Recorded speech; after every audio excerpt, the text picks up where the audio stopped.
Hi, good afternoon, and welcome to the Serrano Consult and Advocate Service. We are a nonprofit service, so we are looking for to offer services for anybody who struggles in disabilities or parents who are needing help and working through an IEP, and teachers, just some ideas for teachers. So this video is going to be on an article I recently read called Creativity in Crisis.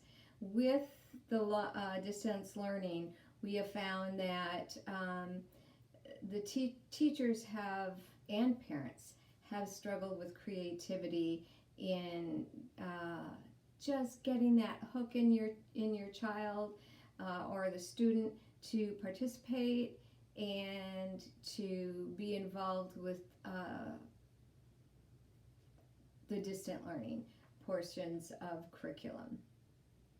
Today I'd like to offer a couple of suggestions, not only for teachers but parents and paraprofessionals, anyone working with a child that is currently either hybrid or virtual learning. My point being, because creativity is getting lost in the works, I think it's important we decide how we're going to address, as educators, how we're going to address students.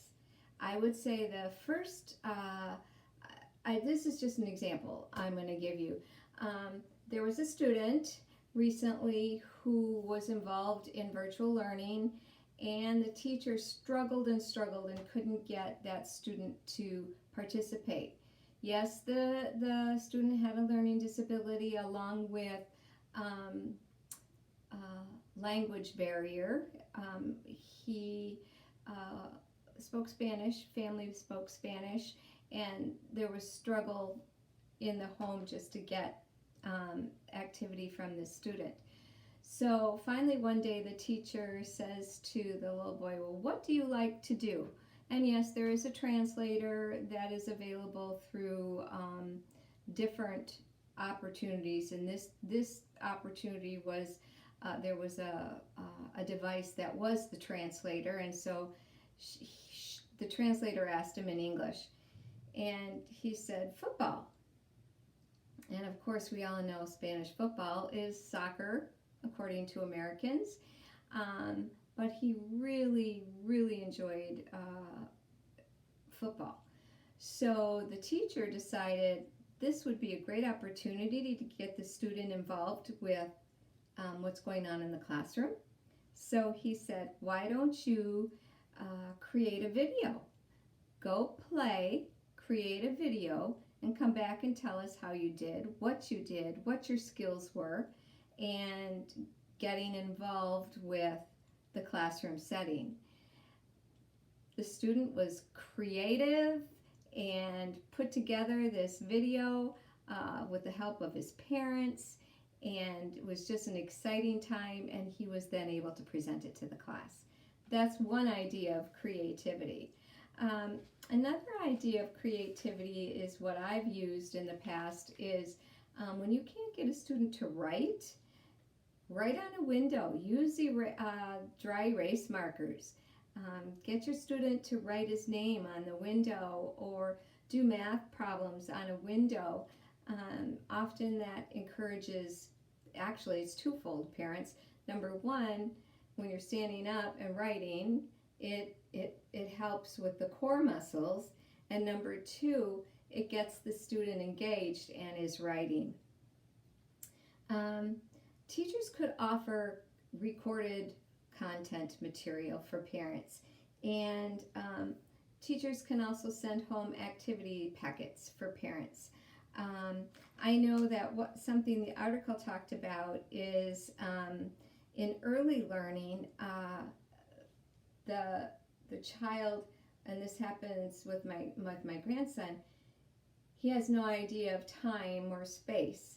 So the teacher put together a calendar, and it's not only present on his device, his learning device, but parents also posted it at home. So when the child is done with each subject and the child is done with each content, he or she can then check it off. And behavior-wise, we can also use in those opportunities stickers, stamps, balloons, anything, any painted dots, any kind of thing that would encourage your child or your student to make success, even with behavioral opportunities for your student. Finally, I'd like to talk to you about having parents, and this is something I think I mentioned quite, and maybe a blog, but it's worth repeating. Parents. I think this kind of falls more on your shoulders than it does anybody else. But I would have an opportunity to find out who your kids like, and who your kids are involved with. Or even if they're not, pick out a buddy in school and have a viral get-together. Google Meets is really good for that.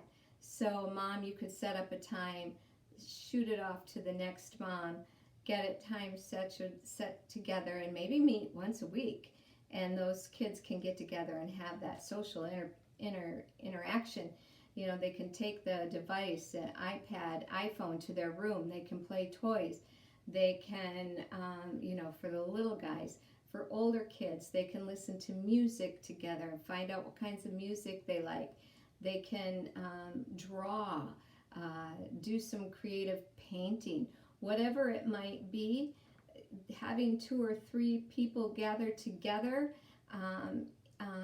in a Google Meet is really not only exciting for the student, but it's exciting for you too, because then you get to see and meet your child's friends, acquaintances.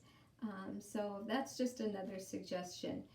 Finally, I'd like to take a little minute it's actually a 6-minute program, but this is a 6-minute program. It's a book on reading fluency, and this one's at an intermediate level. It's written by Adams and Brown, but you can also get these free online for the grade where your child is at. And reading fluency is how many words can you read a minute. Now that might not be a big deal.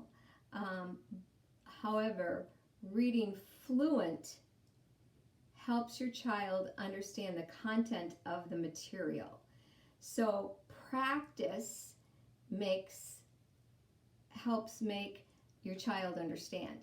For example, I know there's little guys, there's kindergarten material, and you can Google it,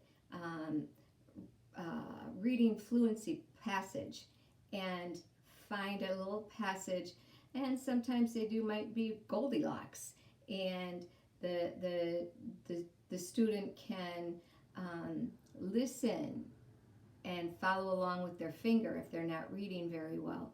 Or when they get into 3rd and 4th grade, if they're reading a little bit better, maybe their grade level isn't 3rd or 4th grade. Maybe their reading level is more at 1st or 2nd grade. You can Google those passages, and just a 5-minute thing, 6-minute thing at bedtime. Just a real slip, and then you're done. So not only do they get time with you, they get time at bedtime, and they get practice in reading. So those are some ideas and thoughts for you. I hope you enjoy them. Please comment, and we will contact you back. My email is tkphilly, PHILLI @gmail.com. And thank you for joining us today.